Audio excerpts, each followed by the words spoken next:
NottsRockCast is an association with Regular Riot.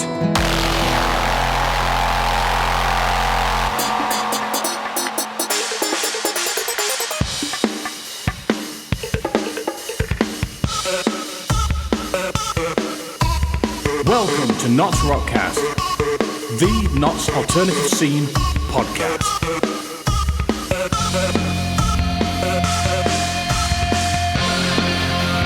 And here is your host, Jethro D, bringing you everything Notts and rock.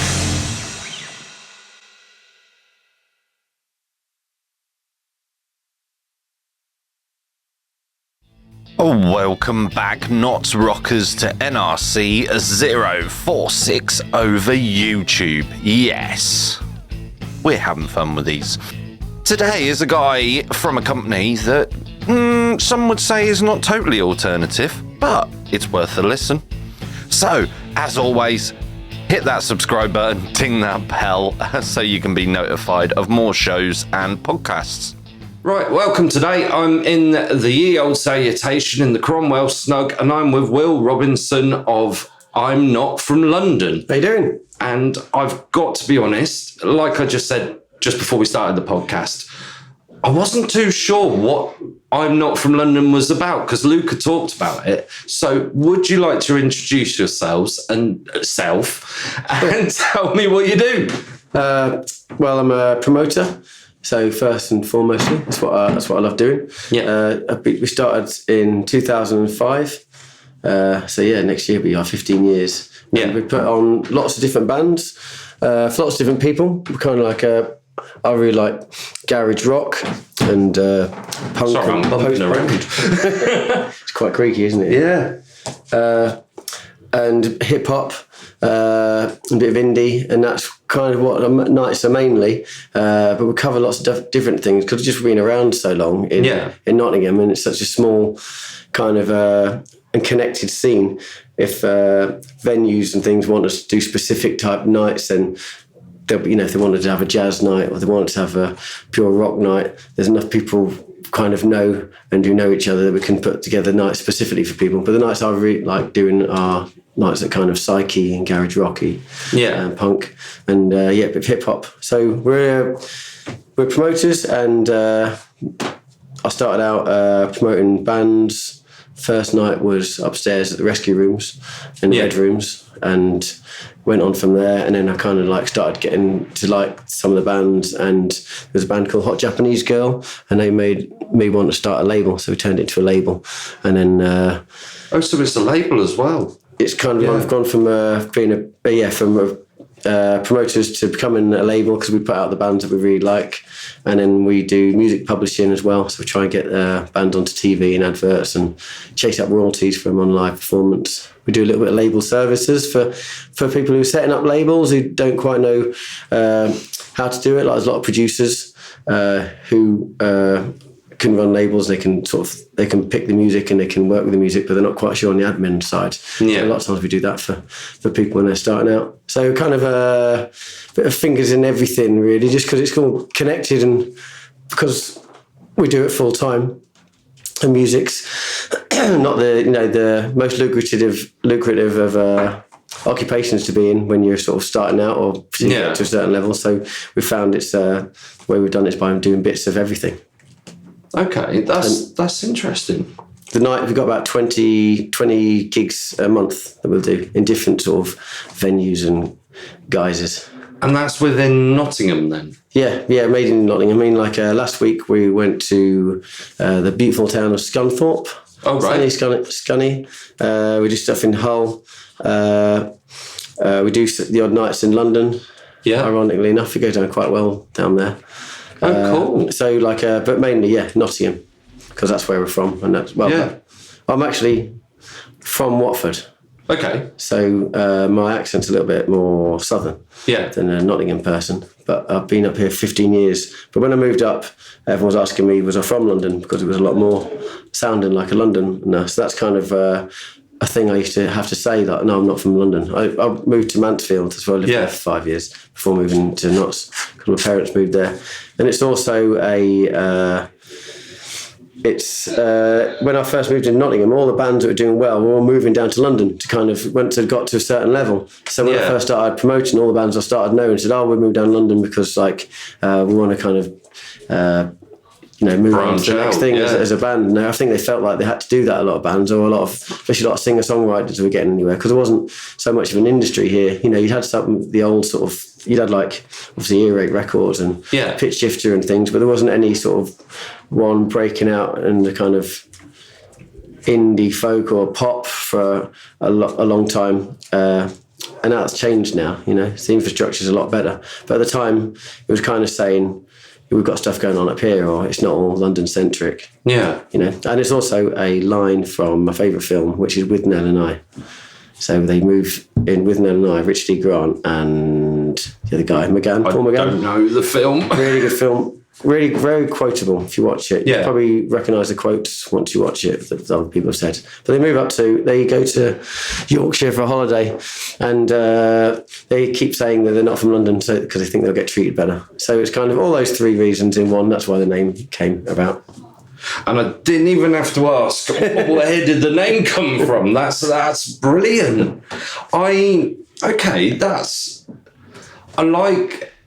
That story's intrigued me because I see Nottingham, since I've moved centrally to Nottingham, as quite, I wouldn't class it what they say in the States, like they've got their music hubs. But I would say it's very close to becoming one. Hence why I thought, okay, I need to get on and do more recording. I'll start a podcast. At least it gets me out and it gets me talking to people. And starts you documenting it all and everything. Yeah. Which I got told the other day was probably the best thing to have started it when I did, because like podcasts, I suppose, are going to explode, but that's obviously a different story. But I love hearing that you've branched out to somewhere else, which London for the UK will always be a music hub, and then still kept it Nottingham. So what really has drawn you to stay centrally Nottingham, but then why would you have not moved to London? I think my question is. Well, I think because I was from so near there. Yeah. So before I moved up to Notts, you know, I'd spend lots of weekends going to London, sorry. Yeah. Because we're in Watford, we're only a few stops away on the train. So it wasn't really, it wasn't very new to me in a way. But also, once I moved out of Watford, you know, and I moved up and wasn't at uni, went to a few, didn't finish many. But I went to, you know, all the people I knew in Watford had to move out into the sticks and kind of more industrial areas like St Albans and places like that, because they couldn't afford to live where they were brought up. Yeah. A lot of time, you know.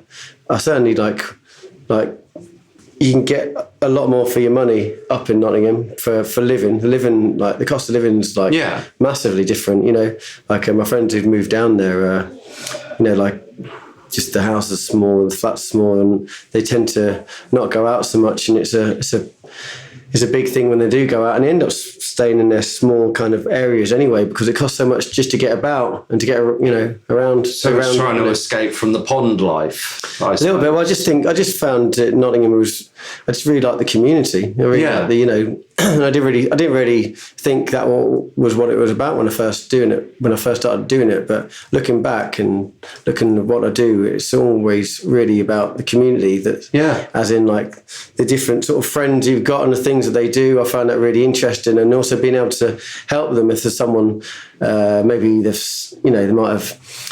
I started working at C Tickets, and then a lot of people there, they're all in the music industry in some way. And a lot of people I still know that have stayed in Nottingham. Some of them moved out, but most of them I've kept in touch with. But some of them will then go into things like, and some of our interns will start working bars, and then they'll end up having their own bars or things like this. And then they've asked me to kind of do a launch, or they might have a shop and they want to, you know, help me work with that, or they might have done a film. They want us to help maybe get some music for it, or perhaps find some actors or you know, and I've really liked just using what I do as a way of being able to help lots of people around me that are like my, you know, direct friends and friends of friends, and it just seems I don't think I could just skip town and do that. That's kind of come about from being around here for 15 years and being really involved in it and drinking lots of pubs and knowing lots of people. But it's a lot easier, I think, to do in Nottingham because we're such a small city. If it was a big city, I think it'd be harder. And I certainly think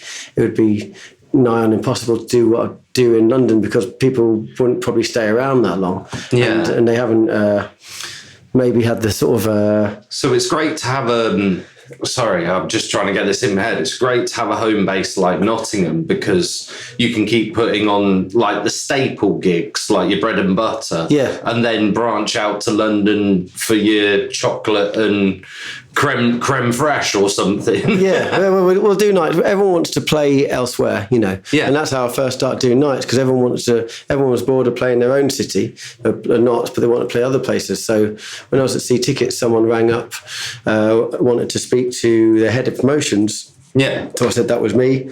It wasn't. They didn't have any promotions, and I just lied and said, we've got lots of bands that you might know. We can do nights at your club because he wanted to put bands on his club that he had in Blackpool, and now we wouldn't do that from C Tickets, so I just pretended. But I got the bands that are in the. You took the initiative. I think lie's a strong word. You took the initiative. I made it work. But they needed bands, and the band needed places out of the city, so we brought them all up. And he had this club, and he had a kitchen above the club, and a place we called a flat. So all the people come up there, all the bands would bring up. We'd do a night elsewhere, we'd have a good party, and we'd come back. On the back of that, I made lots of friends, and then they'd play for us in Nottingham. So there were bands who needed to get out of the town. On the back of that, they'd play here. So it kind of fast-tracked me to putting on decent bands in there. And I just think, the network that was around and that's still around is very supportive. It's just, it's very close. And it's nice to help people. And the people who've helped me, you remember. And it's also, I don't think there's many dickheads about because if you are, everyone knows about it. Yeah. Oh, yes, they do. Oh, so it's a good thing and a bad thing, Well, it's something that I've definitely picked up because I'm very much a social butterfly. I couldn't tell you where is my favourite place to go and drink in Nottingham. And I've said this on the podcast a few times, simply because I'll come here, the South, for one type of night. I'll go to the Tap for another type of night. I'll go to Foreman's. I'll go to the Angel. I'll go to the Lion, even like the outskirts of the Boat. And I just can't nail down my favourite. But also in being this social butterfly, you hear, if someone screws up, you hear it everywhere. So even though sometimes you can turn around to people and say, I know so-and-so from so-and-so, people will go, who's that? But then if someone, he's a proper dickhead, then everyone knows. I think that's great about this city because it's been said before, it's perfect size city or this perfect small city. Well, if it was too big, they'd probably get more people, it'd be a bit more disparate. But everyone's in the sort of the one little area, so mixing with each other. I think that's what's often said why we don't have a real sound, because lots of the musicians start playing in different bands. Maybe not in a band that they're genre specific to. Well, even just talking to you now, this podcast is only one side of the sound of Nottingham. I know a lot of people who make beats and hip hop and are into acoustic. Well, not so much acoustic because I still class this under acoustic, but do so much like pop and all sorts. I saw one friend, she's going to go watch Christina Aguilera tonight, and I'm a bit like, wow, fair play. If someone was wanting to kind of follow in your footsteps to do something similar to what you're doing, what sort of quote of inspiration would you give them? Better to ask forgiveness than permission. I think that's brilliant, especially with what you were saying with, I'm the promotion side of things.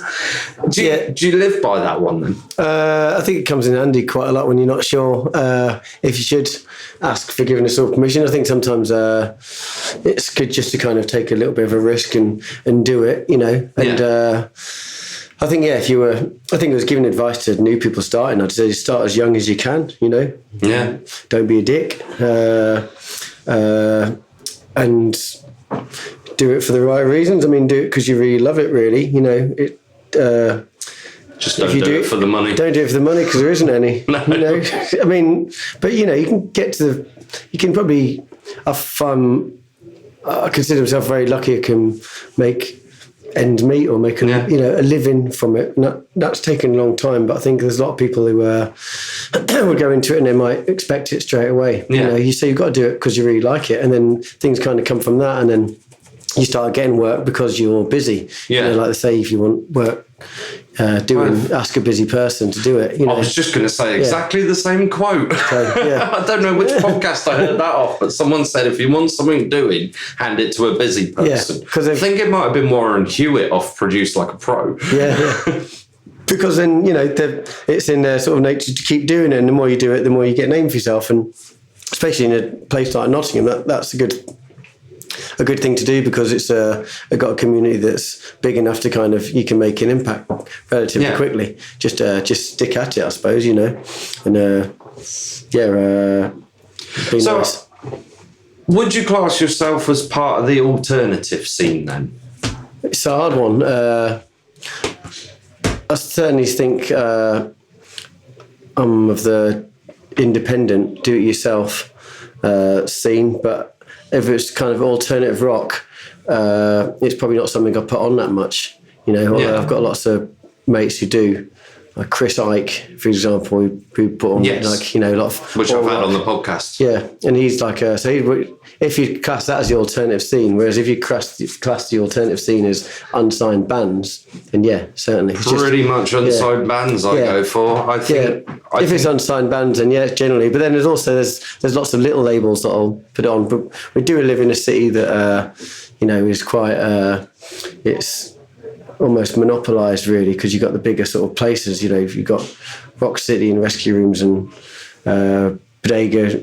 They're owned by the bigger company, GHP, which I get on well with, and Anton gave me my first gig. But there is once you get to a certain level as a band, there'll be booking agents that that you have to deal with, and the booking agents are often tied to the bigger venues because the bigger venues can give them nationwide tours and bigger tours and things like that. So you there's a little bit peripheral treatment. Yeah, and there's a little bit of a glass ceiling in terms of what you can promote too. So, but that's become the arena that I live in and how I've worked things. And I do I work with lots of independent venues as well as the GHP venues occasionally as well with nights. But largely I deal with more independent ones, and as a result, smaller bands, 100 to 150, to maybe 350 capacity sort of venues. Yeah. And then there's other things that we'll work on, like festival stages, like Dot to Dot and Hockley Hustle. We help out with Beat the Streets. We do the Waterfront Festival ourselves, and other things so you'll be kind of like working, running festival stages, deer stock for other promoters, and we use that by bringing the bands that are kind of that are getting bigger, and we'll put them on the bigger stages, which is really nice to do. Oh, that's amazing. That really is, because I've seen so much of your work, and I don't know if it's because I end up like scouring through, not scouring. I don't want to say kind of like it in a bad way, but you know how life is so busy now that you kind of end up just flicking through all the posts and stuff. Yeah. But I can definitely say I've seen Dot to Dot. I've definitely followed the Waterfront Festival. I followed a little bit of Hockley Hustle this year, and I've seen lots about it, and even Beat the Streets. So, like, for you to say that you were involved in all of that, it's quite an impressive feat. It's a bit of a shame I didn't connect the two. Only now that we're connected on Twitter, am I actually seeing the massive music that you're putting on in this city. And I think that's an amazing credit. How much work is that involved? I couldn't quantify it. It's all day, every day. Yeah. I've got got a 3-year-old son, and I don't go into my office on Mondays and Thursdays because I'm with him all day from home. But, even on those days, you'll be getting phone calls or he'll be coming to meetings with me. It's just, we've had a meeting and he's been there with us. And I've got to kind of make sure I put time aside to make sure I'm bringing them out and not just working, but there's always work going on, and because getting a good work-life balance sort of thing. Although just because I'm looking after my son on Monday won't stop people still phoning me or emailing me. So you do have to. That's the kind of work when you work with yourself. You don't really have a 9 to 5. You're constantly kind of working. And I kind of know that running this podcast now. Yeah, I've recently changed from releasing on a Friday to a Monday because it gives me early hours of the weekend to actually get on and do what I need to do. Like my wife, she's not a morning person. I am. So I'll be awake at 5 o'clock regardless. Yeah. So I might as well take that time and do the podcast and get it done and then spend time with her. So I completely understand what you're saying then, because I have messages all day long from several different people.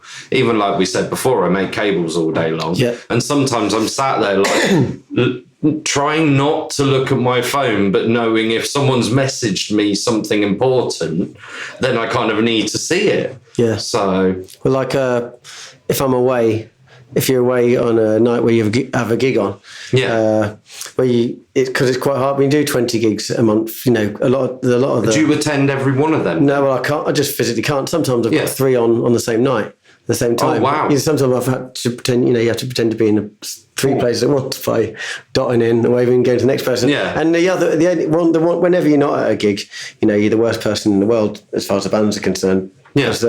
They'd right expect you there, but you've also been doing all the work running up to it, booking the bands in and promoting it and stuff. And if you can't do it for some reason, you can't do it. Yeah. It's always something that if you're away, you're dealing with 4 bands. So if one of them drops out or something goes wrong, then the phone's on. You have to kind of be on call because you could be missing it. Or say the sound man doesn't turn up for some reason because something's happened to him, has got ill, or a car crash or something. So you're always kind of on it. There's just so many different factors that can go wrong on a night because you've got like 20 musicians and all the associated problems that it might bring with them. See, I thought it was bad. I thought it was bad having 4 bands on because I don't know if you're aware, I'm doing the Audience Attended podcast on the 1st of December. Okay, right. Which is two 1-hour slots of podcasting with 4 panel members, which is Rob Bannister, the host from Bloodstock, Stoff from Witch Tripper, Nikki Noir from Behind the Bar. And right at this moment, I can't tell you the 4th one on the mic because she still hasn't confirmed. But I was going to have Paula Woods from Wildside, but unfortunately she's had to drop out. But one of the band members, due to health, has had to pull out. It was the Addiction.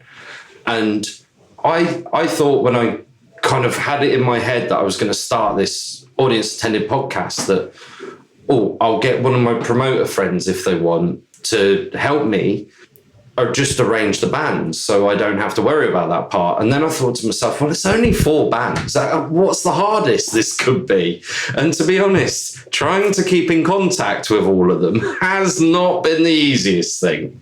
Yeah. So I understand when you're saying you have to pick up the phone. And I did. As soon as the Addiction told me, it was like that whole day at work was solder a cable, check the message, send the next message, find a band. It's like... Yeah, so much goes in. You're trying to get all these people's availabilities. If a band drops out or the sound man drops out at the beginning of your day, that's your whole day. And it's the day of the gig, that's your whole day. Whatever you had planned is just been moved, because you've got to phone up 20 odd people to get the one person, to say yes. Yeah. When Hockley Hustle we had... So I'm lucky then, 3rd time lucky sort of thing. Yeah, it's fine. You've got 4 people, it's fine. We had 6 stages of Hockley Hustle, so we were running around them. So you'd have different Facebook groups, different colours, and then hoping everything was going on time, just checking in with everyone, just got different stage managers on it. But, it is fun. And I think... so is it... I'm Not From London that runs the whole of Hockley Hustle? No, it's Tommy... collaboration? Tommy Farmyard and Ben Welsh run it, and it was it used to be Adam Pickering. Adam Pickering was the founder. Yeah. He went to London for a bit and he came back. He was on a bit of a hiatus for 4 years. Yeah. So I'm Not From London and Left Lion and Chris Ike. We relaunched it after its break because Chris was asking, should we do it again? Should we do it again? So, and I think. Tommy had a young child and it had stopped since Adam went down there. So it always, talked about bringing it back, but I don't think anyone had the energy to start it again because, you'd have to go to all the bars and remind them about it and stuff. So a lot of the dealers, the bars will give 10%, so that'll go to all the charities. Yeah. So you'd have to talk to all those bars and everything. So we did that on the year it relaunched, and then it's been going since then for another, I think that was 4 years ago or 5 years ago. And then so it's Tommy and Ben Welsh run it, and they'll have different promoters run different venues, and we do 6 of them. So the Hockley, you're going to have to try and break down Hockley Hustle for me a little. I don't know much about it other than I saw all the events coming up for bands playing. It's a big festival set in town, and there's like 40 venues. I'm guessing Hockley. Yeah, all in Hockley. Well, I think there's plans to maybe widen it, make it a bit bigger. But yeah, so all around there, every bar that's involved gives 10% to the different charities, which are Nottingham sort of charities. Oh, right. NG Forum. So it's a charity event, basically. Yeah, framework. I think they change around the charities different years, but and it raises I think it was 28,000 in the first year. So wow! So it's really good. It's really strong festival, and it's a great one for just kind of typifies what I was saying about the Nottingham community sort of scene because everyone gets involved. So Ben will run a lot of all the street entertainment. There'll be massive big parades in town, and there'll be a carnival, and so there'll be loads of different sort of groups come out, and they had lots of people on their mobilised scooters this year, and big sort of carnival dress, and have flash mobs. And it just the whole sort of city's kind of really alive, and it's on a Sunday, which is a great way. So the rule is to book off Monday. So it's in October, the last Sunday in October. Oh right, I didn't know that. And next year I'm going to make sure that I definitely have a good wander around and go experience it more because, as I said, I got the event sent to me, but it didn't really make sense other than it was kind of an all-day festival for the bars in Hockley. Oh yeah, no, it's definitely it's charity. Honestly, had missed the point of that. So it was, and I don't mean to belittle or say anything rude. It was kind of like Hockley's version of Macmillan Fest. Oh yeah, right, yeah. Would that is that's not? Well, it's very. I suppose Macmillan's got more, it's more of a certain genre, isn't it? I think definitely it's very much the alternative side of it. But with the Hockley Hustle, they'll have different promoters. So you'll have a hip hop promoter and one, rock promoter and another, a dance promoter and another one. So it's got it tries to cover every little just scene, music. I suppose. Yeah. And then if there's a venue to put it on, they'll give you a venue. Oh, cool. And it's one wristband, it's like a tenner, and it gets around. They've got young hustlers as well for kids. So it's getting wow. It's amazing how well it's grown. Yeah. And how many people are behind it and involved in it, really. Wow, I'm dumbstruck here. How, to me, this sounds like quite a big thing. Just sat here listening to you, and I don't think it.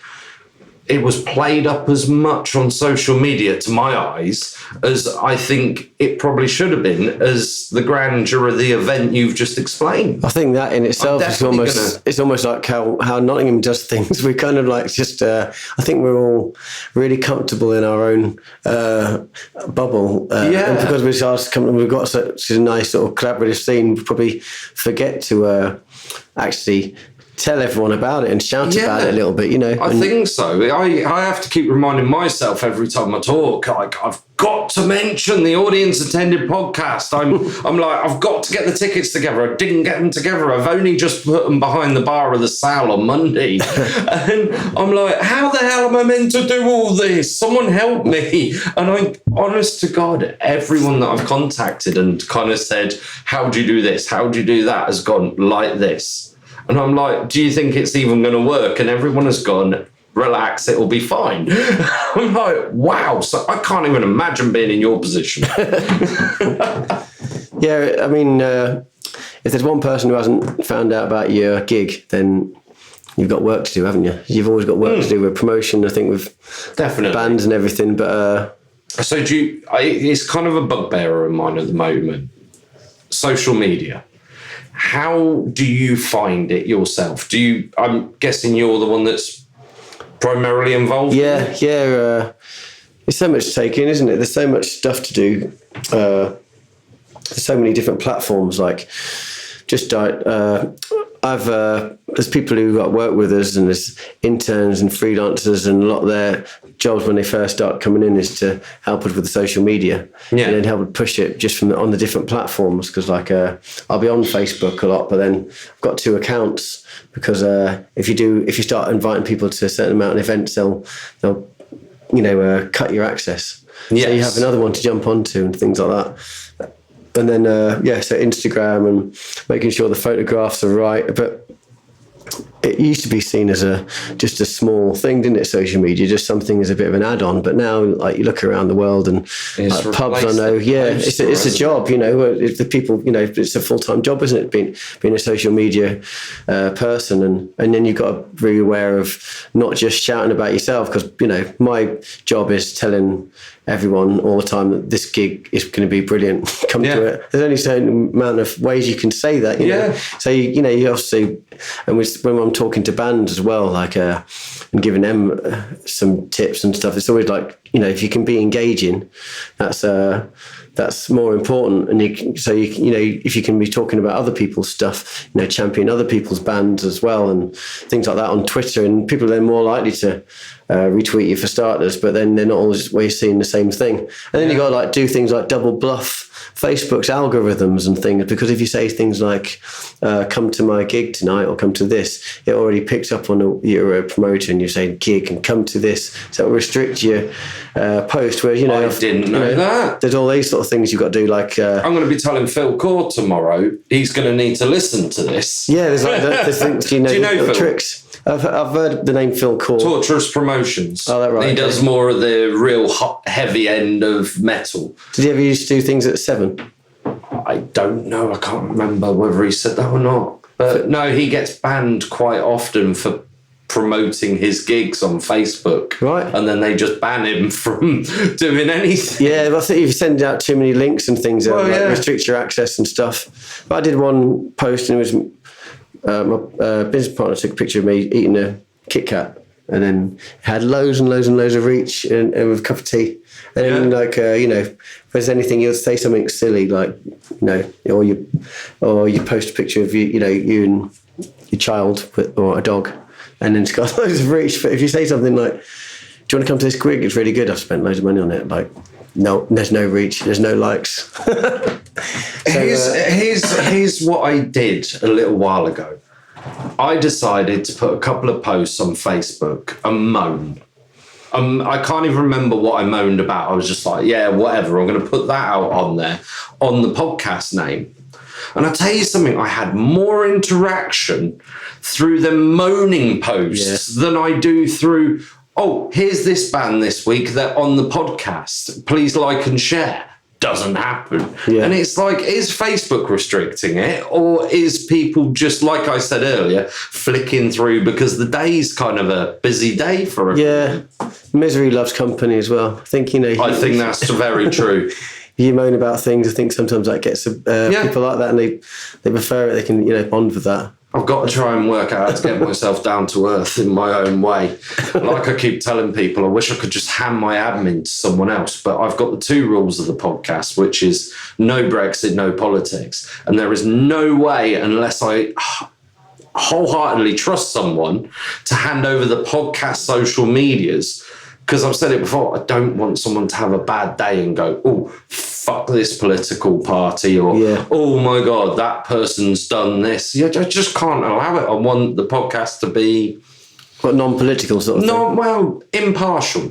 There's so much to this culture, so much to this life. I don't have a discriminate bone in my body. Like, I'm friends with gay people, I'm friends with trans people, I'm friends with ethnic people, Asian people. I don't have a discriminate mentality to me. What about people who are discriminate? I'm kind of... I don't get why they do that sometimes. Sometimes I think it's because of their past experiences, which I can understand to a certain extent, and it's kind of like, shut up, don't do that. And I will say I have disadded one person because I have witnessed firsthand that he had been running his mouth in public. So I won't allow that, and I won't add that to the user, because I've got a user account and I've got a page. The page I'm happy for anyone to be on. I can always delete the comments. But the user account is like, I kind of keep a bit more knit with promoters and stuff, which I'm happy for people to post and use the name and whatnot, but only if they're in the right frame of mind. But yeah. I agree with that. I mean, it's hard keeping a public face, isn't it, I suppose? We had a guy who was helping us with our PR a little bit, and he said he liked what we were doing on Facebook, and he kind of said it's good to just remain unpolitical. And I did think that until a few years ago, and then I thought, like, when there was election, I just thought it was important that people voted. So we had a night which was said, come down and register to vote, and we'd had a night. And we obviously had our leanings that we wanted to put across, but it was more like just make sure you actually vote. Because I do think, you haven't got the right to moan if you don't vote. I'll allow this, because this isn't saying political. Yeah. It is just saying you've got a right to vote. Definitely go vote, which I wholeheartedly agree with. But I just ain't going to talk about it any sides. Yeah. There's no point. People have got their opinions. But also, I think when people say, if you like this or if you like this, tell me and I'll defriend you and stuff, like, that's not really helping anyone, really, apart from keeping everyone in that bubble. I mean, you need I think sometimes you need someone to have the different opinions, so you can maybe, you don't have to have an argument with them, but you could talk to them, you could ask them why they felt like that. And I think there's a lot of places that I think that's how politics has gone, really. There's a lot of people, because they've kind of demonised people who might think a certain way, they've ended up shooting themselves in the foot, because it makes it more divisive. They should be talking to each other. There shouldn't be poles apart, and if someone does disagree with you, that's all right. Let's have a chat. But if he's like, I'll defriend you, then everyone on your little Facebook world is going to be thinking the same thing as you, and it's wicked.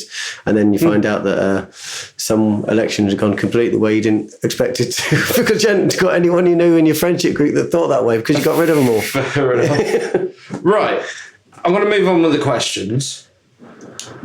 Have you got any special mentions about yourself, like a hobby or something like that people don't know?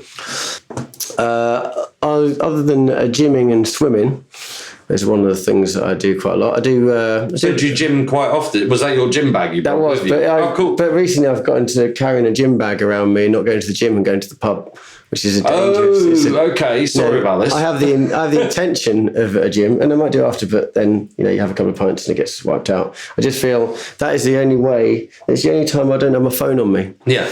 Because I leave the phone there, and it's the kind, and then you can have a swim. And there's one in. I go to the gym near the Hilton, and it's under the. It's got a nice pool. I wouldn't do it if I didn't have a swimming pool. I wouldn't. Oh, is that at the Hilton Hotel? Yeah, it's Yeah, my wife started swimming there for a while in the morning, so that was.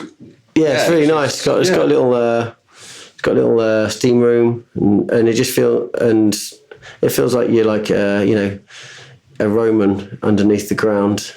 Oh, fair enough. Like the old Roman baths. Yeah. Oh, cool. But I wouldn't do that because it's quite hot as well. But I wouldn't do that. I wouldn't do the gym unless there was a swim pool there. Yeah. I just couldn't do that. That's the reward, So have you always been a gym goer? No, only the last couple of years. I've got a friend called Zez who's who's constantly training for the apocalypse. Oh, right. And he's like a prepper. Yeah. And he just kind of taught us, just said, just do 3 sets of 15 on everything and do this. And I've just done that only the last couple of years. I'm not, I just like it, but I haven't been for about 2 weeks. I tried to go, I'd like to go 3 times a week, but I probably barely go once a week. But anyway, but I do end up bringing my gym. I have the intention of going. But I do that, and I do a bit of acting. I quite like acting as cool. Another thing. Is quite nice going to somewhere where everyone's already sorted everything out, and then you've just got to pretend to be someone else for a bit. So not like Amdram or anything, is it? Like short films and things like this. How did you get into that? I've always mucked about on these sort of things, and it's an easy one to do when you're at school and English and drama and stuff like that. And I'm not going to lie to you. I'll tell you before you carry on with that. When I left secondary school, didn't know what I wanted to do with my life. Met this social worker that I kind of befriended. He then turned around to me and said, let's go around the college, get your life on track, because my life went kind of downhill. So he said, we'll walk around the college with the principal of the college and you can have a look at every department. So we walked in the music department, the tech department, the science department, the humanities and all that. And I'm like, cool. Then we walked in the drama department and I'm like, there's 2 blokes, 7 women. Can I join this lot?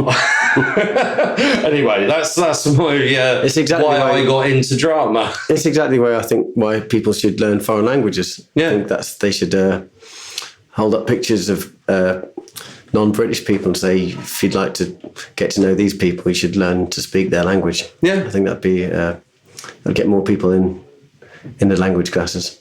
It's weird because I walked into that class not knowing anything about performing arts and came out like 2nd or 3rd or top of the class. I can't remember which one it was now, but like I full-heartedly sunk into it. I went in with a bad intention and came out with like absolute world experiences. So even getting up on stage and stuff, as much as I find it nerve-wracking, I still know what to do sometimes. Do you ever go to it's like Miss Imp and my friend Minda runs a Nottingham Improvisational Society. No. There's lots of like improv comedy groups around Nottingham that are really good to watch. They asked me to talk at one before where you'd just talk about things that happen. They'd give you a couple of flashpoints from the crowd. Yeah. And then you'd say something that was to do with it, like an anecdote from what you've done, and they'd make a whole sketch around it. Found that really fascinating. I'm going to be really honest. Can you send me some links? I would probably be interested. Now, here's the caveat, if I can find the time.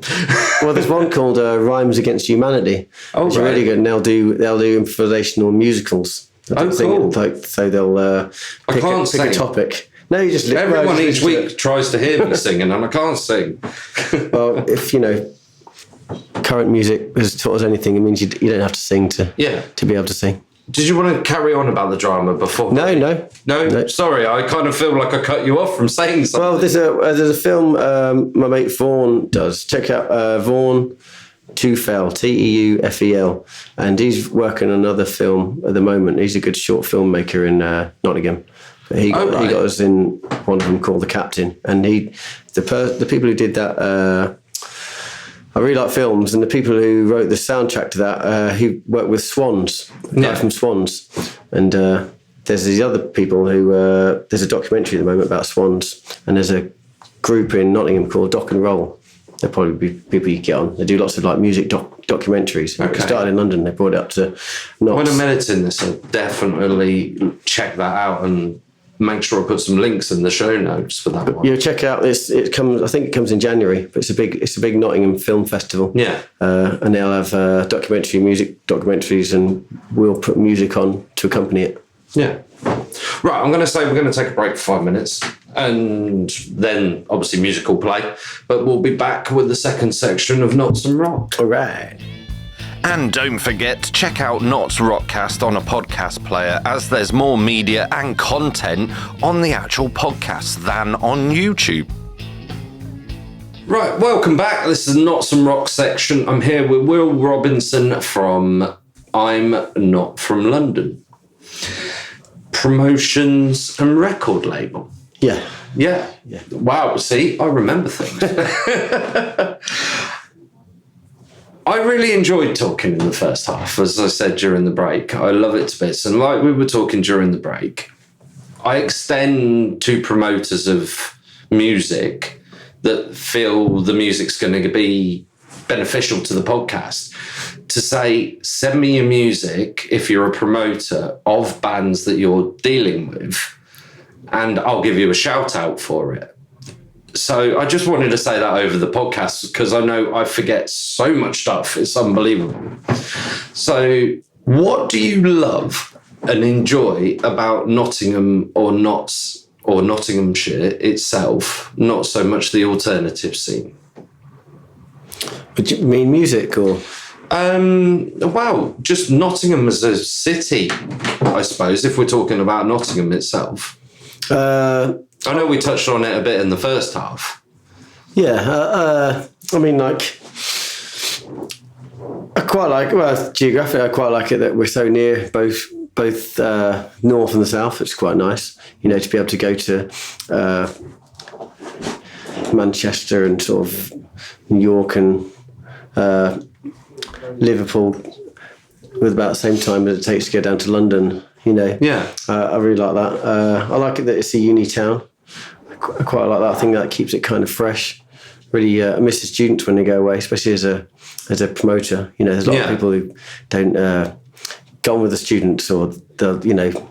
But I think it really gives the city a really like a vibrant sort of feel, really, and keeps it sort of fresh. And there's so much other stuff happening.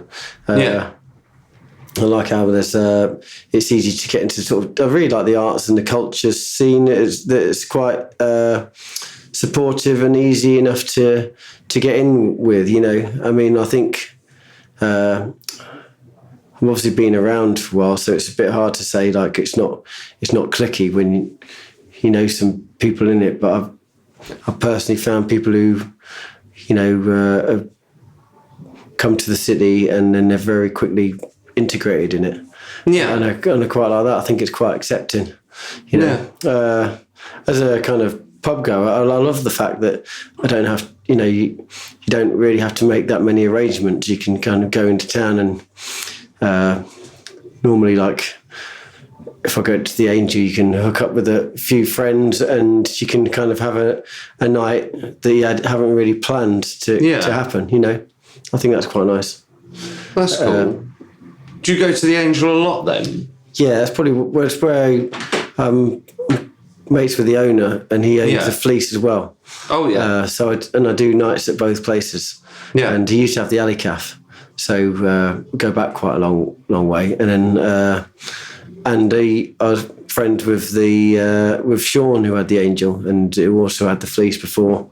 And people who went in there, and my office was right across the road from the Angel before. So I really like it. I love that pub. It's great. Cool. I think it's an awesome pub personally, and I love the fact that like I was saying before, I can't tell you which is my favourite place because there's so much variety, isn't there?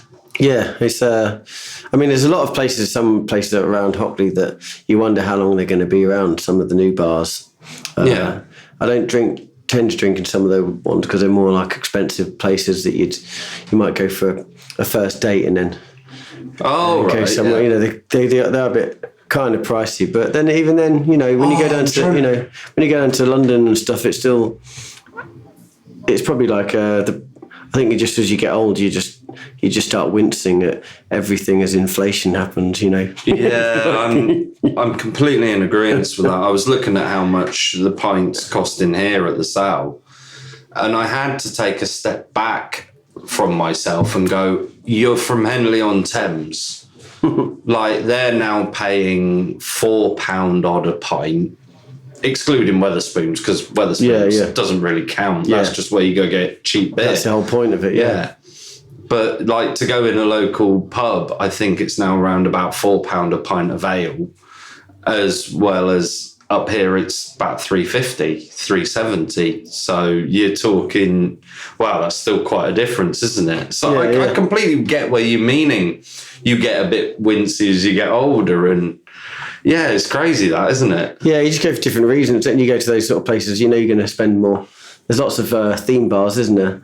But, you know, I quite like Boilermaker. I like going to, when I kind of, we bring in someone who's coming into town out for a drink, or my mum's come up for the weekend, we go to those sort of places. You know, you have to... have you been to Boilermaker? You got No, I haven't. I've been told by the New Tomorrows what it was like, and I still haven't been in it. It reminds me a bit of the whole. I'm a big Bugsy Malone fan, and that whole you got a secret entrance, which is like a broom cupboard, and you press it, and then you're in the back. Prohibition style pub. Yeah, that sort of thing. So yeah, I do quite like those, and I guess it is a bit hip and silly, but you know, I think, you know, you can't have a drink in London without having to crawl through a toilet, you know, seat. Yeah. Wow. So I think it's quite nice to have that difference, you know, have a bit of choice up there. You know, there's a lot of good. I really like the cave. The whole cave thing is like fascinating about Nottingham. You know, the fact that you know, if you had a spoon, you could make a tunnel to go anywhere in Nottingham. You just had to have a lot of time, but not that much time. You know, you can. Hang on. I got a question to ask you. Tell us a story or myth about Notts, or something locally interesting. Crack on with the spoon. Okay. No, I meant carry on with the story about the spoon, and you can dig a tunnel. Yeah, that's true. My own self-made myth. Yeah, you can have a tunnel to anywhere. You know, just with a spoon, you reckon? Well, there's all the stories about Robin Hood. You know, escaping the jail and coming out, if he actually existed, which probably didn't. But there's tunnels everywhere. They've had to brick up loads of tunnels, haven't they? Because, I mean, you can make a really good heist movie about Nottingham. Yeah. Because there's so many banks and places that are built on tunnel systems that people go up in the bottom of them, you know, and so they've had to kind of go down and concrete them all, but there's still so many tunnels that have been found. Mate Tiago from the Evil Tones, he does a 3D mapping, and he's made a kind of like there is an underground network sort of app you can get. You can go to all the different sort of tunnel things. So yeah, I quite like that undergroundness of it all. You know, there was a tunnel on Mansfield Road. Do you know that one? As you're walking down Mansfield Road from where the maze is. I've heard about it, yeah. On the right. There was always something that we wanted to have a kind of... They've had a few raves down there, but I kind of wanted to do a... crack the lock of it and have a underground party and make it like a Lost Boys. Yeah. You know, a Lost Boys sort of party in there. Yeah, I know what you mean there. God, I haven't seen that movie in years. Good movie, you know. Yeah. I wanted to... my friend had the Invisible Orchestra. They wanted to do a video, so I was going to grease myself up and pretend to be the guy with the saxophone. Oh, right. It never happened. Fair enough. So go on then. Tell us your preemptive myth or story. I'm trying to think. I don't necessarily have one, but if you don't, I'll tell you what. Well, Loggerheads. You know Loggerheads. The Loggerheads. No. The Loggerheads was a good place that you used to have a tunnel. We did lots of nights in the caves. Where was that? It was on Loggerheads. You know where the Contemporary is? Yes. You go down those stairs. Yeah. And it was on that lane. Oh, right. Was that like a pub set into the wall? Yeah. Yeah, because believe it or not, the band that's going to be on before this podcast, they called it the Caves Pub or something. Yeah. So I don't know if it changed name. No, it was always Logheads, but it's one of the oldest pubs. Yeah, it's up there with the Trip to Jerusalem. Who's the highwayman? Dick Turpin? Dick Turpin. That was where he was. Dick Turpin was arrested there. It was his... I'm going to stop you. You need to listen to these podcasts. Jay from the South has been in contact with someone who says you need to read this. It is the arrest report of Dick Turpin in Nottingham, who was almost arrested in the caves beneath the Salutation. There is nowhere else in the country that has physical proof that Dick Turpin was in there. There's loads of places that say Dick Turpin used to drink here, but that is the first time someone's actually got physical proof of him being in an establishment. So he had an arrest sheet. Yeah, almost arrested. It's the whole warrant signed out or whatever. I don't know how I'm not good at admin. Well, that was one of his haunts. Yeah. And that's the myth. Well, it probably would have been if he's definitely accredited to being in this place. I think, he probably would have been quite a few places in Nottingham. Probably like a nice sort of middle ground from London as well. But Nottingham Forest used to go all the way. Sherwood Forest was stretched to almost London anyway, didn't it? Yeah. So it's one of the places he'd be using. But there was a little hole in there in the walls where we used to do nights down there because there was no amplified music license. So when we first did nights, we'd just get lots of acoustic players and put them in the different caves and have like a mini festival. Oh, cool. So Wire and Wall, it's where our Wire and Wall nights that came into it, became one of our record labels. We've got an acoustic side, which is Wire and Wall. Yeah. And I'm Not From London, which is more like the kind of bigger band. So we've got our acoustic and our bluesy rootsy side as Wire and Wall. But anyway, we'd have them all playing in the caves, and then there was a little hole in there, and it was because they used to have like dog fighting or betting and things like this happen in the caves, or whatever they were doing in the caves was illegal. And up there, that was where the gallows of justice were. So the police would come on their horses, and there'd be like a kid or someone waiting and watching. So they saw when they were going down down the hill where the pub was, they'd chuck these stones down the hole. Yeah, so you all go all the way down, and then the stones would land, maybe like make a noise or something, and then everyone would pack up their stuff. So it was a kind of early warning sort of system, which is quite nice. First time I learned about that was in the City of Caves, where the girl that was touring us turned around and told us all about it. It's the only thing that really confuses me about that is how did they make them holes? With a spoon. With a spoon. Just a really long handled spoon. Yeah. Oh, and that guy, that film, I'm Not From London. Yeah. No, that film With Anne and I, where I'm Not From London was quoted from, the guy with Nail who Richard E. Grant played, was based on a Nottingham man, which I didn't find out till I actually moved here, till after I named it all. And he was an actor, and he was a bit of a tailor. And I think, do you know Roxy Robb?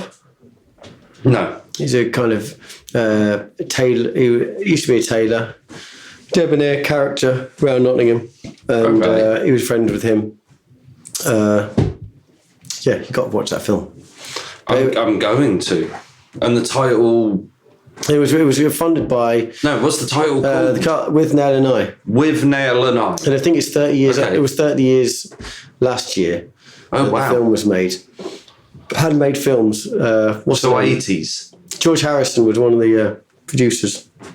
Oh, wow. He put the money into it. They made... what's the other film? They made Time Bandits and... I forgot he was a producer of films. Because he lived in the town that I grew up in, Henley-on-Thames. He owned Friar Park. So, right. Yeah. He owned the whole park. Pardon? He owned the whole park. Yeah, it's called Friar Park. It used to be a nunnery, and then he bought it out from the nuns. And there's a big lake there, and there's actually a cave there. You can go underneath the lake, and there's rocks and stuff. And yeah, it's quite an interesting little town, really. But we won't talk about that. I've left there. I'm in Nottingham now. So, what would you say is your most favourite part of Notts or Nottinghamshire? As in, just geographically? Yeah, geographically. Yeah. Where would you go? You know what's really going, again, that underground theme, is a really lovely tunnel. Using that tunnel that's underneath, that's near the back of the rope walk. Do you know where that is? If you go past the cathedral, you go up past. Is it the railway tunnle? Or... No, it's a really. You go past the cathedral, up at the park, go up, and then turn left. Yeah, and then you go down. Yeah, there's these really massive, deep sort of stairwell. Yeah, and then there's a tunnel that goes right under. Yeah, it's in where the park is, and then it leads out onto the cemetery, or it goes. Basically, you can carry on going down to Nottingham Trent University. Yeah. I love that. I really like. Still haven't got there yet. Yeah, go to. It's good. Pretty nice place to do a podcast from. We've filmed some bands there. Really nice acoustics for singer-songwriters. Cool. I love that.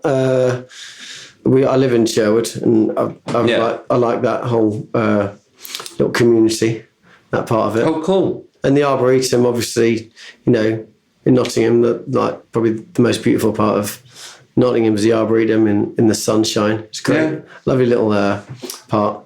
One place I want to see that I haven't seen, that I thought wasn't there anymore. There's a little park that's by the Angel somewhere that's hidden away, and it's still there. And I thought it'd been knocked down, so I'm going to visit that. A park? There's a little park in town that's down from the Angel, and you turn left.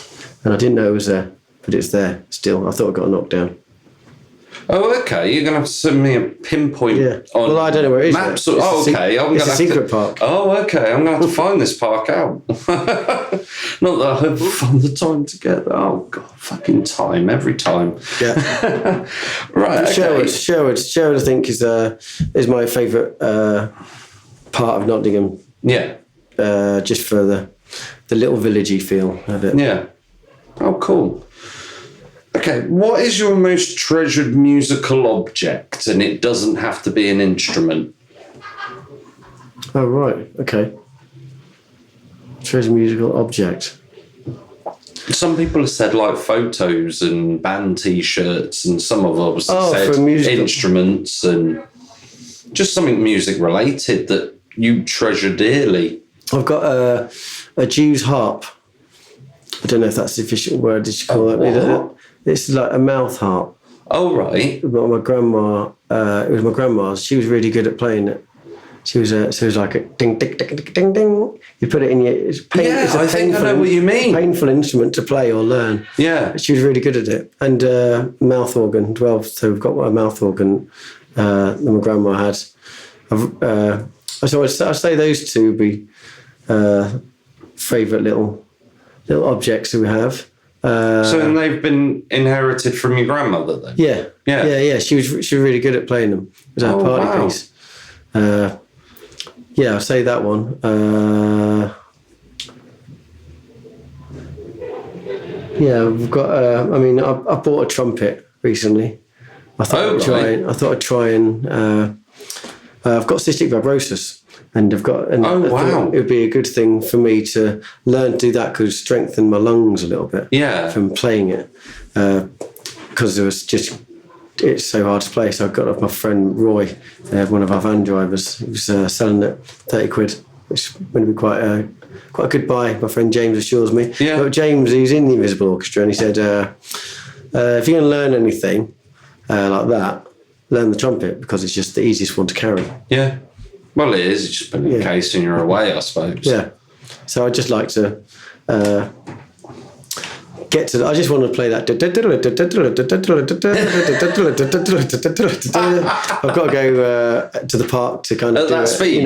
Yeah. Wow. I did have a saxophone when I was little that my mum got us, and I left it on the bus for the first week. I got it, and it's just gone. Oh, no. Pre-internet, someone's had it. But I'd like to think that, that whoever stole that, or whoever eventually inherited it, went on to become an amazing musician. Yeah. Because they'd be better than I would be. I can't comment on that one. I think it's a sad loss, but seeing it in that light brings a positive from a negative. So I'm well appreciative for that. Completely am. So, what would be your most influential band or artist? Who would you listen to the most on your, I don't know, MP3 player? Almost Iggy Pop. Iggy Pop? Yeah. Oh, okay. Yeah, say Iggy Pop I probably listened to the most, and bands that kind of like really kind of got me into what I was doing, which was 80s Matchbox, Beeline Disaster. Okay. Iggy Pop was a big... I don't actually know them. They're like a garage rock band. They're not around anymore. He's in another band, I think, called DMT now. But yeah, they were just quite a cool garagey kind of psychobilly. Had a kind of like like a dark Elvis. Type twang, and very out there, and the good band, a good song called "Celebrate Your Mother." That was good. Really sort of heavy sort of ballsy rhythms and riffs like down. Very good, but yeah, Iggy Pop, I just quite like.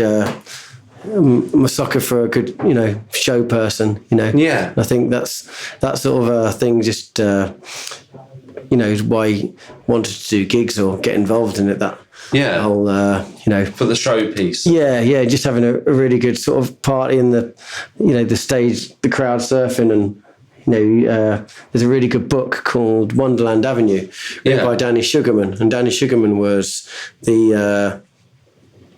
he was this kid who was in LA, and his next door neighbour was a roadie, and he took him to see the Doors, and he got really into the Doors, and he ended up hanging it because the roadie was working for the Doors. He ended up hanging out with the Doors as they got bigger, and he was Jim Morrison took him under his wing, and then he'd go into the label office and help him with it, and eventually he was working with the label, and. After Jim Morrison died, he was in the music industry then, and he was best friend with Iggy Pop. Yeah. And he became his manager. And it's just a really good story called like Wonderland Avenue. If you like Fear and Loathing in Las Vegas, you'd like that. And I think I don't know if they made it into a film. I haven't seen the film if they have. Billy Idol's in it, because it's got lots of good references, but it's a really good 70s rock and roll sort of book and novel, and it was really good. Iggy Pop became like a scratch golfer. He gave up heroin, but he's still an addictive personality. So he took up golf, and now he's like an amazing golfer. Oh, wow. So that had explained the advert I saw years ago of Iggy Pop playing golf with the puppet. Was it a puppet of himself? I think there's a bit of controversy, wasn't it? Because I don't think that insurance company that he was advertising insured musicians. Well, they certainly wouldn't insure musicians like him, I don't think. There's one of those ones people were saying about him, would that selling out? But, I think he got quite, I think like a lot of them then, they got quite screwed over by the record label, and same as John Lydon, when he was doing that butter advert, saying he shouldn't do that. But I don't know. I think I've got a different opinion on it, really. I think if they can make the money on it now, they didn't make it then they should do, And like the old days, we do stuff with adverts. We try and get music onto adverts and films and things. In the old days, you'd kind of consider that selling out. But I think now, because there's no one buying any music, everyone's like, how do we get to sell out quickly? How can we make a living out of our music so we don't have to do this job that we hate? But at least you're getting your music out there doing things. So, I think that's a very it's something that's brought up in a lot of the music production podcasts I listen to and the music engineering podcasts. And everyone is saying nowadays that the way music is financed has completely changed. And if you're in the right position, you're going to be earning quite a bit from it. If you're in the lower leagues, then you're not going to be.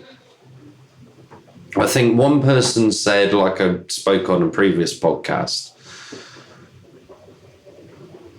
for every artist that is earning money, there is someone behind the scenes earning 3 times the amount with what streaming is today. Do you believe that kind of fact? I'm not sure. I mean, people often say like things like Spotify and things, have really low rates. But when you compare it to the radio, it's not that bad because the radio will pay you a certain amount a minute. Yeah. I'm saying off the top of my head like this. Yeah, no, we don't need to go into proper facts. Maybe say you get like a, 15 or quid a minute or something like that. It's whereas Spotify will give you 0.1 sort of thing. But it's on the radio. How many millions of people are actually listening to that track? If that was done on a Spotify basis, you'd be getting paid a lot more. So it's actually like the radios pay a lot, less than Spotify would pay you per listen. I think I kind of get what you're getting at, what you're meaning. And let me just kind of... Basically, radio goes out and they're paying quite a low rate, but they don't know whether it's one person listening or 20,000 people listening for that minute. Yeah. So they'll pay you what they think it's worth, whereas a streaming site will pay you based on figures. Yeah, basically on exactly how it is, And those figures that the radio is saying are going to be less than actual is the case anyway. But so I think in that respect, at least you have it is being monetized. You can monetize your stuff like YouTube and things. I always wonder why bands make a big thing about shouting about find us on Facebook and stuff. It sounds really cliche when they say it because every band says it, but pick up your Spotify, pick up your stuff that actually makes you money. True. Pick up the stuff that's actually going to pay you because and there are things that they do. There's playlists now, which is it's all about playlists now. Like the whole label thing is changed. The big thing that bands want to be is on a playlist because that playlist could be on something that's got millions and millions of listeners, and it's all about the algorithms, Yeah. Well, I heard on Bobby Ozinski's podcast, I don't know if you know who he is, he's a producer, but he does music business. He doesn't do about gear and he doesn't do about studio life too much, but he talks about the business. And he was saying record labels are now releasing compilations in the form of playlists.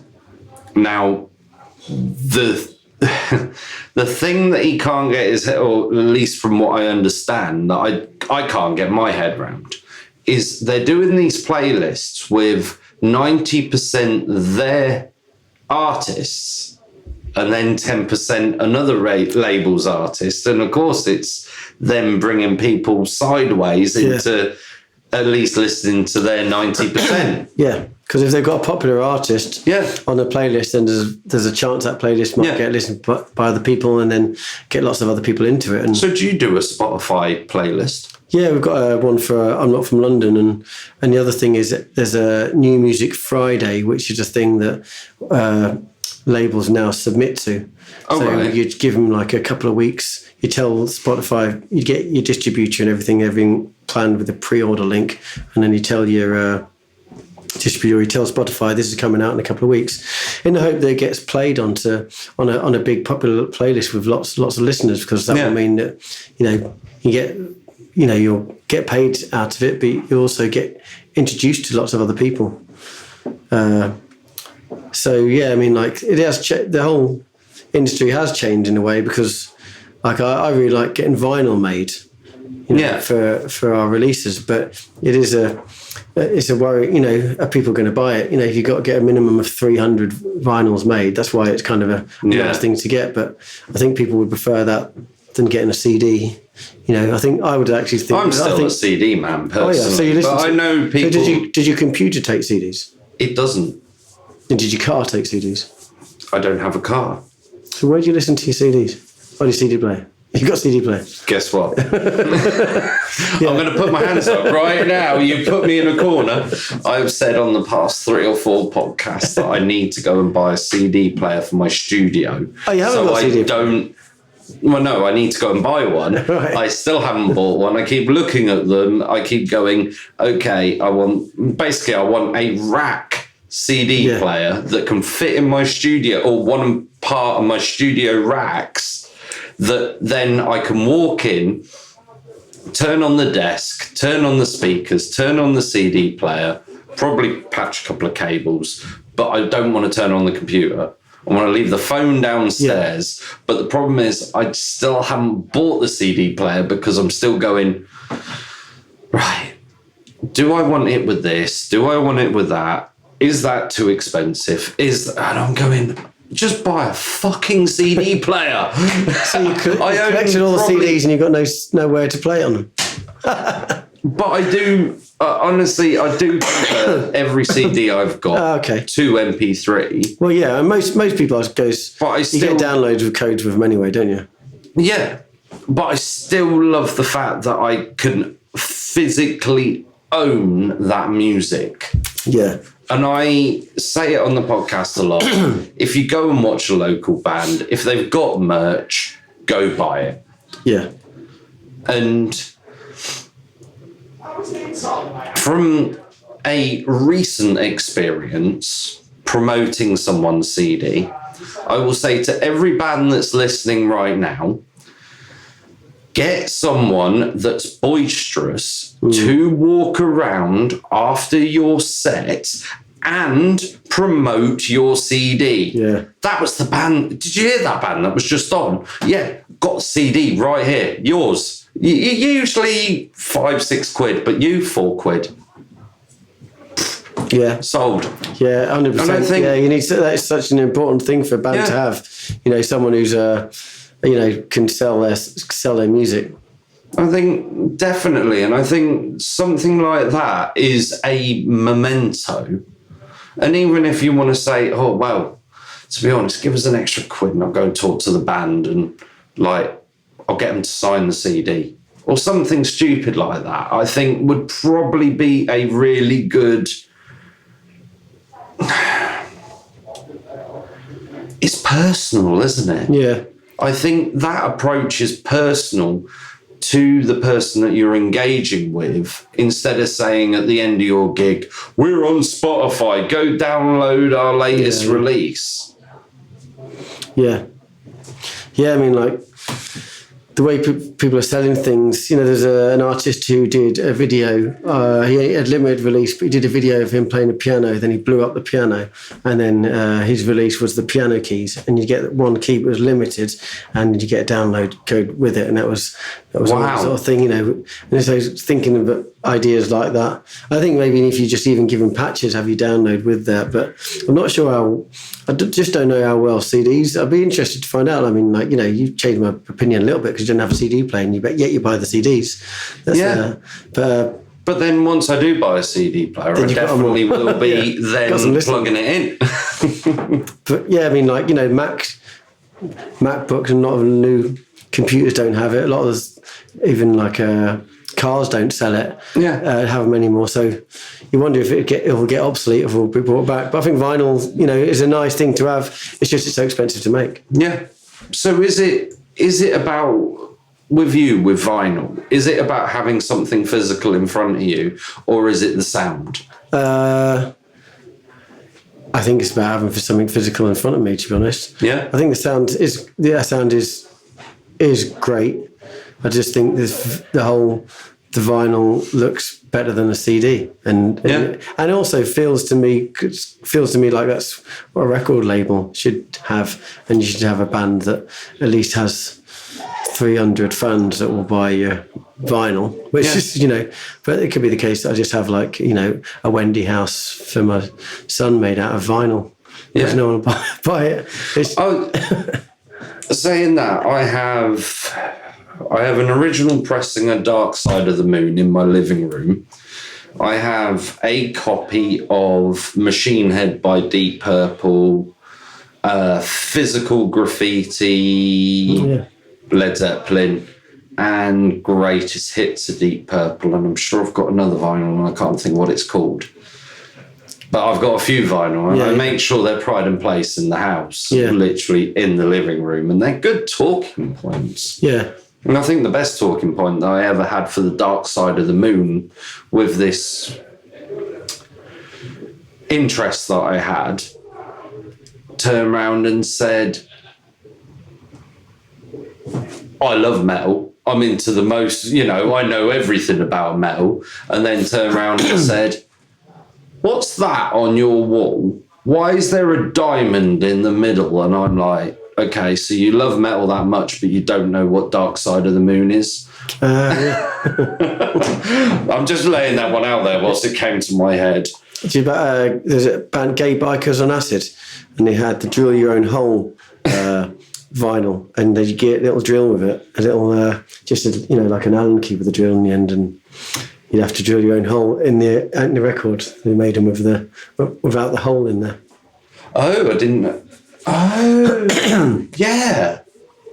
Yeah, because vinyl, you can either have the centre pin or you can have you used to get a little plastic disc that you used to put in and then pop it down, didn't you? Well, this was just there was no hole in it. It was just a pure disc without a hole in it. And then you could drill it off centre? Yeah, if you drill it off centre, then it'd sound worse.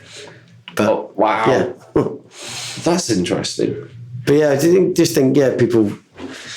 Things have changed. People don't make the money in the same way, but things change, But people who do still who will pay are the companies and the brands who want your music attached to them to bring them that coolness. So there is, and I think that's a lot more accessible now. And bands are, you get a hit or you get Netflix, and all that, all the sort of new, sort of big, sort of TV sort of streaming services. If you get on one of those.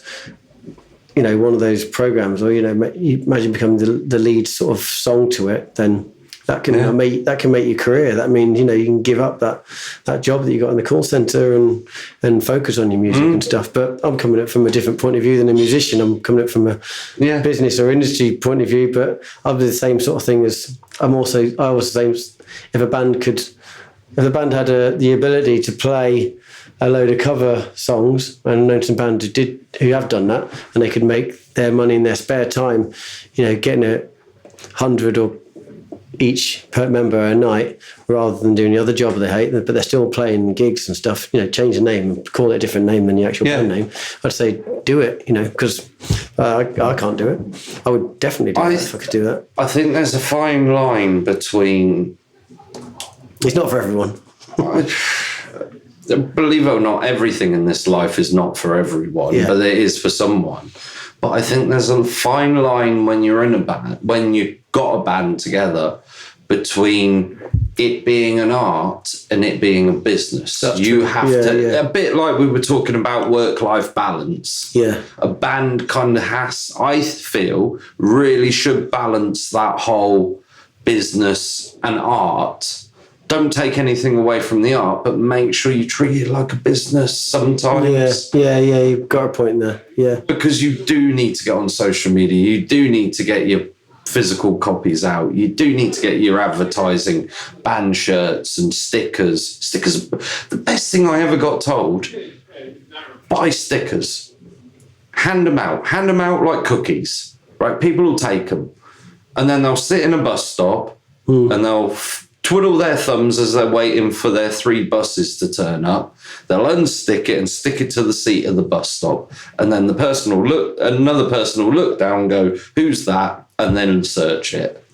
And that's the best thing I ever got taught about advertising, I think. Yeah, stickers, good giant, good thing. Stick them everywhere. So that's my next purchase for this podcast. All my friends have got I'm Not From London stickers in various places of their house. Have you got any on you? No, they're all out. They're on lots of toilets of my friends. I was going to say I'd stick one on my remote rigs. Right, I'm going to move on. Name what you're excited about in the upcoming 6 months.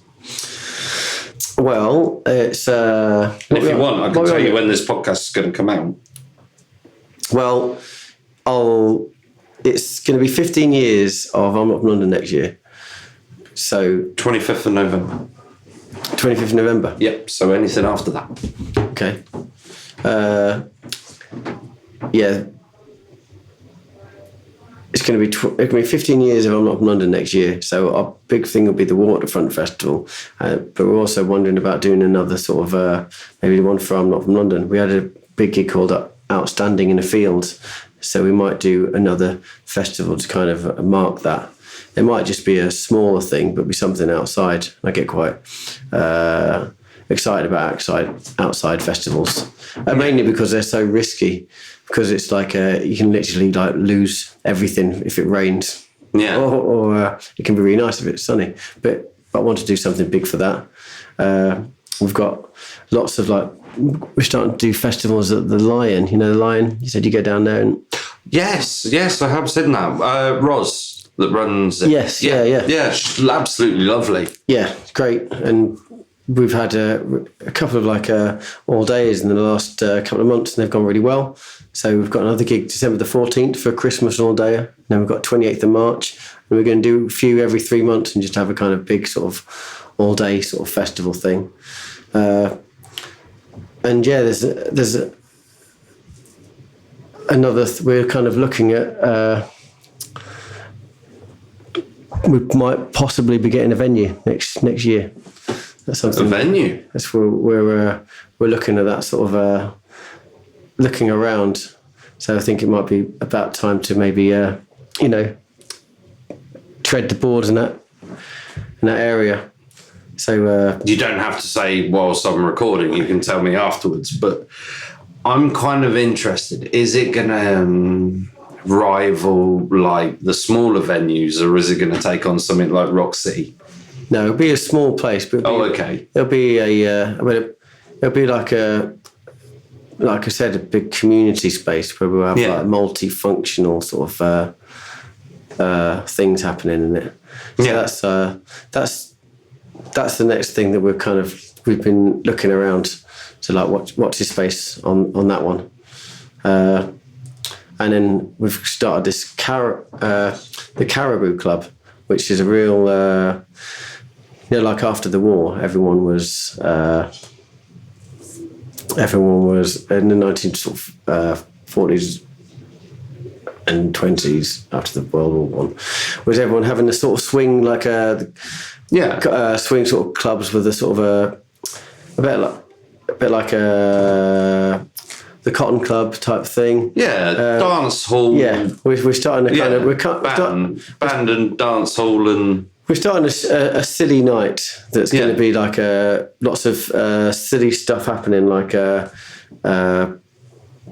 the first one we've got is going to be December the 20th at Albert's, and it's going to be a Christmas kind of almost as if we're fucking off to the Caribbean for Christmas. Oh, right. So that's what's the theme of it all. So I'm sold on that. I don't believe in Christmas. I don't believe in it, but I don't do Christmas. Yeah. Don't believe in Father Christmas? No, not really. Well, we're going to have it so people are giving you garlands when you're coming in, and going to be bands sort of doing city covers. We've got some sort of different skits that are happening. Grass skirts. Yeah, that's a chorus. Like we're trying to build a chorus line in there somewhere. Yeah. Silly prizes. We launched it at the Hockley Hustle up at the Hockley Rebel, and it went really well. We had bands doing covers of different songs, and then just kind of silly games and prizes. So that's what we're going for. A little bit like organised, messy, unpretentious chaos. Oh, cool! With a theme each time, but we kind of want that. We'll have some sort of we'll have different bands in there, but the band where we've taken themselves very seriously, and just a bit of a kind of funny party night. And I'm quite excited about that, just where it could go. Cool. We did some things we did a similar type cabaret type thing at the Spiegel tent last year, which we're still carrying on, called Cabaret Dreams, where I work with this artist called Maximilian. And that went really well. I've seen his name come up. Yeah. Is it he? Or yeah, it's he. Yeah, he's Maximilian artist. He does gets lots of surreal images like stones and things you'd find like old watches, and he'll make them into a weird picture, and then he'll put mirror images about them, and just really interesting stuff with his art. So I've been working with him. There's another thing that's actually something excited about next year. Last year I've been working with artists. So I curate exhibitions to do with their art. They'll give me the exhibition and their art that they want to display on the walls, and then I'll book the venue and I'll put music towards it, which I'm quite. Yeah. And I got excited about that, and I made a post out saying I'd like to help some artists, and got really inundated with lots of physical artists who wanted to help promoting them. So I'm quite looking forward to getting to that, because it just gives me a different sort of thing to work with, working with someone's art and kind of complementing that with music. Cool. So those sort of things, working with artists, possibly looking at a venue, and then our festivals at the Lion. And it'll be 15 years. I'm looking forward to that. Hopefully I'll be able to come along a bit more now. Yeah. I'm finally sorting my podcast hours out. I now need to sort my studio hours out, which is coming along very, very swiftly. I'm going to ask you the last question. If you believe it, in your opinion, what makes the Notts alternative scene great?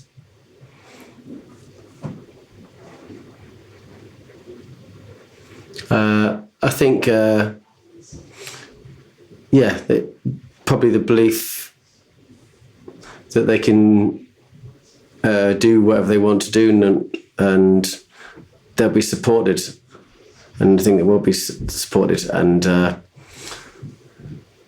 think I think they're very unrestricted, and I think there's a really good infrastructure around it, and there's a really good support network, and there's a lot of people all through the industry that are in Nottingham, the Nottingham music industry or music scene, that are really prepared to give everyone a chance. I think that's really good. You got your big places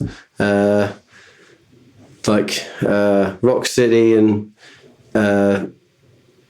all the rescue rooms that are all now giving Nottingham bands support slots, and you got your small places like JT Saw and Stuck on a Name that are constantly in use, and they've got all the touring bands and people from America who can't, they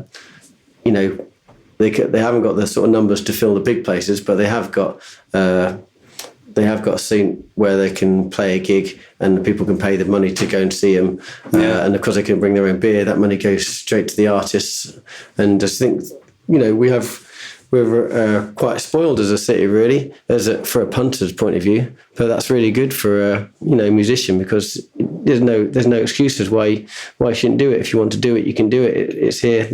You have the crowd, you have the people that are around that can make it happen. And if you're tenacious enough and believe in it, and I think you can, push it all the way you can. I think you can, get to where you want to be, and that's what makes it great. I honestly think that is so true. Honestly, I don't think I could have said it better myself, even though this will be like 46 times I've been on the mic. I don't think I could have said it better than that. Thank you very much for today.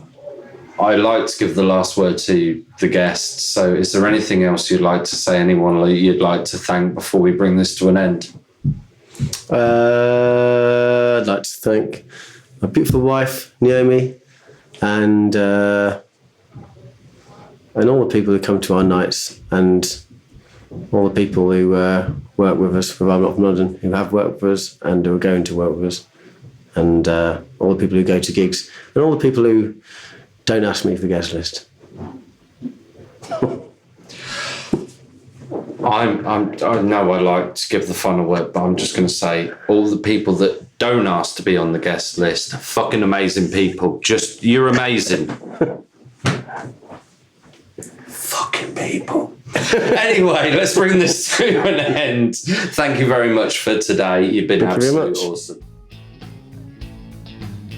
Thank you very much, Notts Rockers, for listening to NottsRockCast over YouTube. If you would like to check us out on your favourite podcast player, please search NottsRockCast. And don't forget, if you're on social media platforms, give us a like, give us a share. You'll find us at NottsRockCast. Anyway, till next time, keep it Notts, keep it rocks. NottsRockCast is an association with Regular Riot.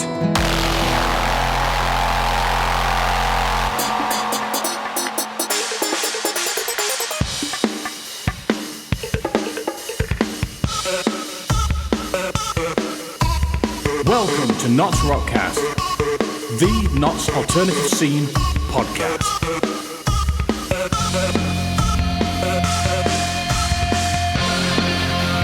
And here is your host, Jethro D, bringing you everything Notts and rock.